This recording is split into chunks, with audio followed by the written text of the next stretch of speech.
Of course, tell me about your bill ending the Fentanyl Crisis Act. Sir, how do you plan to go about targeting this crisis?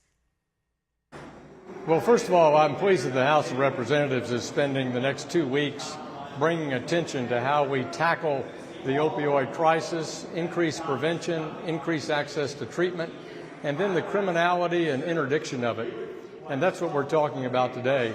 Fentanyl is poison, and in just one small sweet and low packet like this, the equivalent of 2 grams has 500 lethal doses.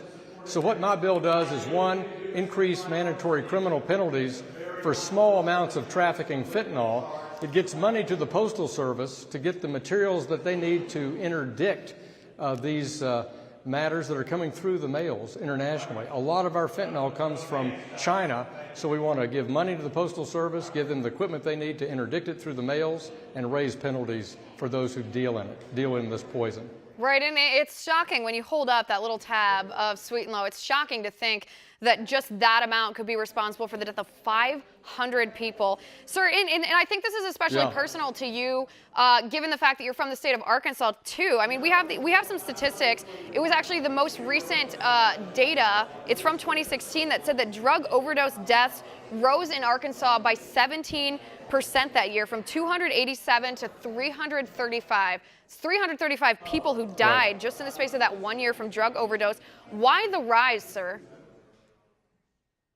Well, it's a tragedy. Drug addiction is a scourge on our society. It starts many times in teenage years. People get addicted through marijuana to heroin, which then gets cut into fentanyl. The opioid epidemic in our country comes from overprescription of prescription opioids, which then are cut off. People try to buy them on the street. Sometimes fentanyl is pressed into a pill that looks like a prescription opioid item, or it's cut with heroin. So this is what's killing so many thousands of people. We lost more people in 2016 to drug overdose than we lost in the entire Vietnam War. So for me, this is something that we as Americans have to rally around and use all the forces under our command to defeat it and beat it for the sake of our families. Want to see more videos like this? Click on the link below and subscribe to One American News on YouTube, and call your cable provider and kindly demand that One American News is added to your lineup. Call and subscribe today.